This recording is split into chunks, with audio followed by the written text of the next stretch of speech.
Cancer শব্দটার মধ্যে কিছু একটা লুকিয়ে আছে, যেটা খবরের কাগজে পড়ি, টিভি দেখি, একটা অন্যরকম ব্যাপার। কিন্তু ঘরে কারোর ক্যান্সার হয়েছে, এটা একটা মানে মাথায় বাজ পড়ার মতো।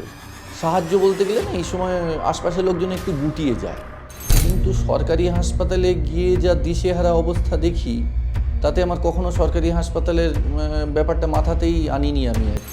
ওখানে আমি যারা দেখছেন তাদের উদ্দেশ্যে বলি, নিশ্চিন্তে ওখানে যান। আমার ভীষণ ভালো লেগেছে টাটা মেডিকেল সেন্টার, ওদের ব্যবহার, পরিচ্ছন্নতা, পরিকাঠামো, এবং সবথেকে বড় কথা, ভীষণ বিপদে পড়ে তো মানুষ ওখানে যায়, এবং সত্যি বিপদে পড়ে যাওয়ার মতো জায়গা। নমস্কার। জীবন আছে তাই মৃত্যুও আছে, জীবন আছে তাই জীবন যন্ত্রণাও আছে, এ এক অকাট্য সত্য। কিন্তু সুখ দুঃখ, হাসি কান্না, শীত গ্রীষ্ম বর্ষার এই জীবনে হঠাৎ নেমে আসে কিছু মারণ ব্যাধি, কিছু সংক্রামক রোগ বা কোনো দুর্ঘটনা, আর ঠিক তখনই জীবন টালমাটাল হয়ে যায়। ঠিক তখনই আমাদের জীবন থমকে দাঁড়ায়। যখন জীবন থমকে দাঁড়ায়, এই সিরিজের মাধ্যমে আমরা আপনাদের সামনে তুলে ধরব সেই সমস্ত মারণ ব্যাধি বা দুর্ঘটনাগ্রস্ত মানুষদের জীবন কাহিনী, তাদের জীবনে জয়ী হওয়ার গল্প বা কখনো তাদের হেরে যাওয়ার গল্প। কিভাবে তারা চিকিৎসার জন্য ডাক্তার থেকে ডাক্তার, হাসপাতাল থেকে হাসপাতাল ছুটে গিয়েছেন, কিভাবে জোগাড় করেছেন চিকিৎসার এই ব্যয়বহুল খরচ। আবার এই ঠিক এই সময়ে যখন কাছের মানুষগুলো তাদেরকে সাহায্যের হাত বাড়িয়ে দিয়েছেন, আবার কখনো কখনো হাত তুলেও নিয়েছেন, সেই সমস্ত জীবন কাহিনীর কথাই আপনাদের সামনে তুলে ধরব আমরা আমাদের এই সিরিজ যখন জীবন থমকে দাঁড়ায়ের মাধ্যমে।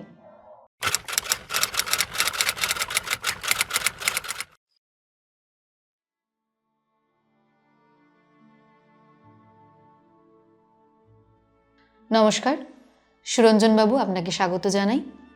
এক কঠিন সময়ের মধ্যে দিয়ে আপনি যাচ্ছেন। গত 23শে সেপ্টেম্বর রাত্রিবেলা যখন আপনার বাবা পেটের ব্যথায় কাতরাচ্ছিলেন, তখন আপনি বুঝে উঠতে পারছিলেন না কোথায় যাবেন। ট্রেনে বাবাকে নিয়ে কলকাতায় ফিরে যাবেন নাকি মালদায় কোনো একটা হসপিটালে দেখাবেন।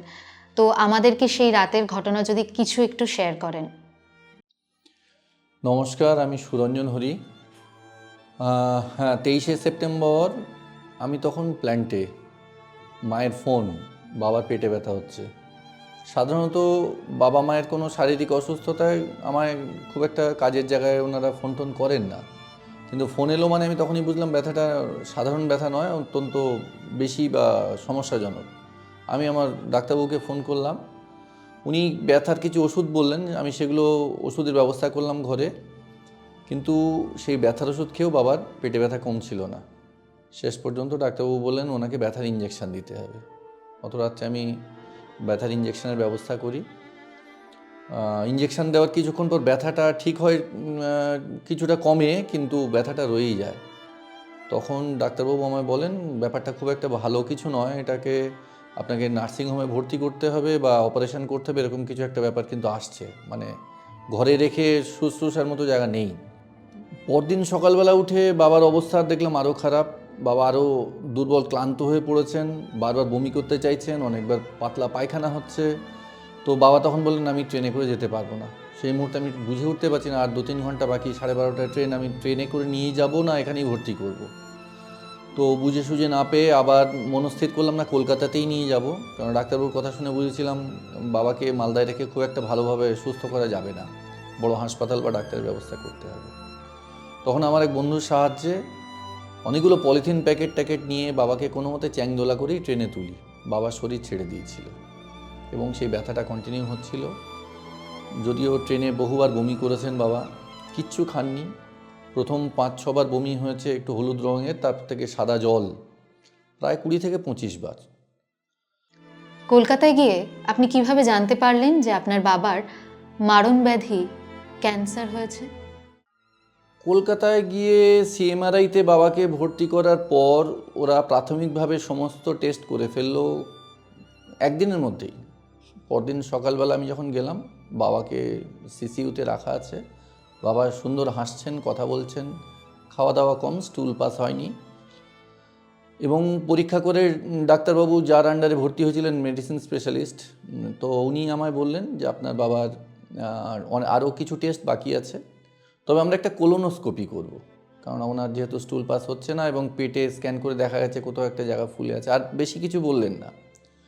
তারপর কোলোনোস্কোপির পর সেই অংশের বায়োপসি সব কিছুই হলো, এবং সেই সত্যি কথা বলতে কি সেই বায়োপসিতে ধরাও পড়লো না যে বাবার ক্যান্সার হয়েছে।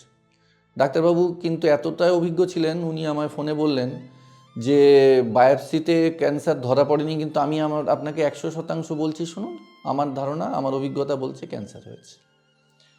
কথাটা যখন শুনলাম তখন মানে ক্যান্সার শব্দটার মধ্যে কিছু একটা লুকিয়ে আছে, যেটা খবরের কাগজে পড়ি, টিভি দেখি, একটা অন্যরকম ব্যাপার। কিন্তু ঘরে কারোর ক্যান্সার হয়েছে, এটা একটা মানে মাথায় বাজ পড়ার মতো। আজকে এত মাস পর আমি অনেকটা মানসিকভাবে স্থিত হয়েছি, কিন্তু আমার মনে হয় ক্যান্সারের সবথেকে বড় ব্যাপার হচ্ছে ওই ধাক্কাটা সামলানো। শুধু যার হয়েছে তার নয়, তার যে পরিবারে মানে যে দেখভাল করছে তার পক্ষে ধাক্কাটা সামলানো যথেষ্ট কষ্টের। অ্যাডিনোকার্সিনোমা অফ ট্রান্সভার্স কোলন, এই মারণ ব্যাধির কথা আপনি এবং আপনার পরিবারের লোক সকলেই জানতে পারার পর আপনাদের মানসিক অবস্থার কথা আমরা সকলেই বুঝতে পারছি। কিন্তু এই মারণ ব্যাধির বিরুদ্ধে লড়াই করার জন্য কিভাবে নিজেদেরকে প্রস্তুত করলেন আমাদেরকে যদি একটু জানান। সময়টা কঠিন ছিল, যথেষ্ট কঠিন ছিল। খুব ঘনিষ্ঠ মানুষ ছাড়া এগুলো বলাও যায় না। মানসিকভাবে প্রথমে 2-1 দিন আমি বসে বসে ভাবা ছাড়া আর কিছু করে উঠতে পারিনি, শুধু ভেবেছি যে কি করব। অন্যান্য অসুখ বিসুখ হয়েছে পরিবারে, তাদেরকে নিয়ে অপারেশন থিয়েটারও অনেকবার ফেস করতে হয়েছে, কিন্তু ক্যান্সার এর আগে আমি কখনো ফেস করিনি। অনেকটা সময় নিয়েছি, তখন সত্যি কিছু ভাল লাগতো না। কেবলমাত্র ঘনিষ্ঠ আমার বন্ধু বান্ধব 2-1 জন, ভগ্নিপতির মতো, ওই ভগ্নিপতিকেই বলেছি, তারপর আমার মেয়ে, বোন, এইভাবে আস্তে আস্তে সবাইকে জানিয়েছি, জেনে নিজের মনের জোর বাড়িয়েছি। তারপর খোঁজ নিয়েছি যে ক্যান্সারের ট্রিটমেন্ট কোথায় ভালো হয়। শুনেছি বোম্বে টাটা সেন্টার, তারপরে শুনলাম কলকাতাতেও এরকম একটা টাটা সেন্টার খুলেছে। তড়িঘড়ি ওখানে চলে গেলাম, ওখানে গিয়ে খোঁজ নিলাম। অপারেশনের পর কলকাতার টাটা মেমোরিয়াল ক্যান্সার রিসার্চ সেন্টারে আপনাদের কি অভিজ্ঞতা হলো তা আমাদেরকে যদি একটু জানান। টাটা মেডিকেল সেন্টার, আমি জানতাম নাম টাটা ক্যান্সার রিসার্চ, না, বড় বড় করে লেখা টাটা মেডিকেল সেন্টার। আমি যেদিন প্রথম গেলাম আমার মনেই হয়নি ওটা কোনো হাসপাতাল। আমি ওর সামনে দিয়ে আগেও 2-1 বার গেছি, খেয়াল করেছি, কিন্তু আমার ওটা হাসপাতাল মনে হয়নি, মনে হয়েছিল কোনো বিদেশি ইউনিভার্সিটি। যাই হোক, প্রথম দিন ঢুকে অচেনা পরিবেশে যা হয় বুঝে উঠতে পারছিলাম না ঠিক কোথায় যাব। বহু কাউন্টার, 2টো বড় বড় বিল্ডিং সামনে দেখতে পাচ্ছি, সুন্দর সাজানো গোছানো। তো ওখানে আমি যারা দেখছেন তাদের উদ্দেশ্যে বলি, নিশ্চিন্তে ওখানে যান। আমার ভীষণ ভালো লেগেছে টাটা মেডিকেল সেন্টার, ওদের ব্যবহার, পরিচ্ছন্নতা, পরিকাঠামো, এবং সবথেকে বড় কথা, ভীষণ বিপদে পড়ে তো মানুষ ওখানে যায়, এবং সত্যি বিপদে পড়ে যাওয়ার মতো জায়গা, একটা আশ্রয়স্থল, বিপদের আশ্রয় বললেও ভালো হয় আর কি। ভীষণ রকম উপকারী সাহায্য, যে কোনো রকম সাহায্য। ওখানে গিয়ে প্রথমে নাম রেজিস্ট্রি করতে হয়, আধার কার্ড নিয়ে যাওয়া বাধ্যতামূলক, আধার কার্ড থাকলে আর কিছু লাগে না। 2 ধরনের ট্রিটমেন্ট হয়, একটা হলো প্রাইভেট, একটা জেনারেল। 2 ধরনের কথা বললাম, এতে শুধুমাত্র পয়সার পার্থক্য আছে, আর কোনো পার্থক্য নেই। প্রাইভেট যারা বেশি খরচা করে দেখাতে চান, আর জেনারেল যারা কম খরচায় দেখাতে চান। ওটা একটা না লাভ না লস সংস্থা, অর্থাৎ নন প্রফিটেবল অর্গানাইজেশন, যেটা টাটার তরফ থেকে করা হয়েছে। তো ওখানে গেলে অনেক সুবিধা বলতে ওরা সর্বতোভাবে সাহায্য করে একটা পেশেন্টকে মানসিকভাবে, আর্থিকভাবে। যেমন ধরুন একটা 800 টাকার ওষুধের পাতা যেটা বাবা খান, ওটা টাটা থেকে কিনলে 250 টাকা। এত বড় সাহায্য কলকাতাতে আর কোনো হসপিটালে করে বলে জানি না, সরকারি হাসপাতালে হয়তো করে, কিন্তু সরকারি হাসপাতালের যে অবস্থা সেখানে যাওয়াটা যথেষ্ট কঠিন, আর ওপরে ট্রিটমেন্ট বার করে আনাটা কঠিন।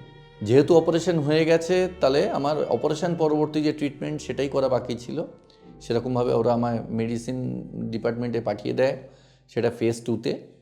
ওখানে 2টো ফেজ 1, ফেজ 2। একটা হচ্ছে যাদের অপারেশন হবে বা ট্রিটমেন্ট শুরুতে, তাদের ফেজ 1-এ ডাকা হয়, আর অপারেশনের পরে যখন মেডিসিনের আন্ডারে চলে যায় তখন ফেজ 2। এই দুটোই ভাগ, আর বিশেষ জটিল কিছু নেই। ওখানকার ব্যবস্থা সত্যি দেখার মতো, অনেকেই শুনি অনেক রকম সমাজসেবা করতে চান, কিন্তু টাটা যে ধরনের সমাজসেবা করেছে আমার ইচ্ছা হয় আমিও গিয়ে পাশে দাঁড়াই। ওরা রোগীদের পরিজনদের থাকার জন্যে সস্তায় ঘর, সস্তায় খাওয়া দাওয়া এবং ট্রেনে যাতায়াত পর্যন্ত মানে ওরা রিজার্ভেশনেরও একটা ব্যবস্থা করে দেয়। এবং অল্প বয়সী ছেলে মেয়েগুলো দিনরাত পরিশ্রম করে চলেছে কিভাবে ওই পেশেন্টের বাড়ির লোকদের সাহায্য করা যায় সর্বতোভাবে। ক্যান্সারজনিত যাবতীয় টেস্ট, সমস্ত টেস্ট ওখানে হয়ে যায় খুব শীঘ্রই, একদিনের মধ্যে সমস্ত রিপোর্ট পাওয়া যায়। সব দিক থেকে টাটায় গিয়ে আমি ভীষণভাবে উপকৃত।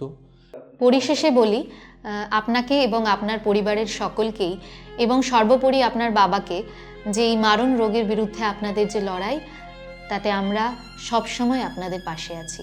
আপনারা যারা এটা দেখছেন তাদের সবাইকে বলবো, ক্যান্সার হয়েছে শুনে ঘাবড়াবেন না। আমি আমার বাবার বয়স 81, আমি দেখছি উনি খুব দ্রুত উন্নতি করছেন। ডাক্তার যেভাবে বলেছেন সেভাবে উন্নতি করছেন। মনের জোরটা রাখতে হয়, কারণ হেরে গেছি ভাবলে কোনো যুদ্ধ জয় করা যায় না। আপনারা যারা আজকে এই অনুষ্ঠানটা দেখছেন তাদেরকে বলবো, যদি ক্যান্সার হয়, অভিশাপ বলুন, দুঃস্বপ্ন বলুন, যাই বলুন, মেনে নিন যে হ্যাঁ হয়েছে। এতে কেঁদে কেটে বা দুঃখ করে ভয় পেয়ে কোনো লাভ নেই, আপনাকে ফেস করতে হবে। আমার বাবা দ্রুত সেরে উঠছেন। ওনার 6টা কেমো হতে চলেছে, 5টা হয়ে গেছে, আগামী 29 তারিখ 6ষ্ঠ কেমো আছে। বাবার এই রিসেন্টলি স্ক্যান করে দেখা গেছে আগের থেকে বাবার পরিস্থিতি অনেক ভালো। এবং যোগাযোগ করবেন কোনো এক্স ক্যান্সার, মানে যাদের ক্যান্সার হয়ে গেছে তারা যারা ওখানে ট্রিটমেন্ট করেছে তাদের সাথে যোগাযোগ করে নিজের মনের জোরটা একটু বাড়িয়ে নেবেন। ভয় পাওয়ার মতো কিছু নয়, মারণ ব্যাধি ঠিকই, কিন্তু ভয় পেয়ে কোনো লাভ নেই। ভয়কে বরং জয় করতে হবে। যে মুহূর্তে আপনি ভয়কে জয় করলেন, জানেন অনেকটা ক্যান্সার আপনার সেরে গেল। আর কিছুই না, মনের জোর। এবং মনের জোর রাখলে ব্লাড প্রেশারটা নর্মাল থাকবে, কেমো দিতে সুবিধা হবে। নমস্কার।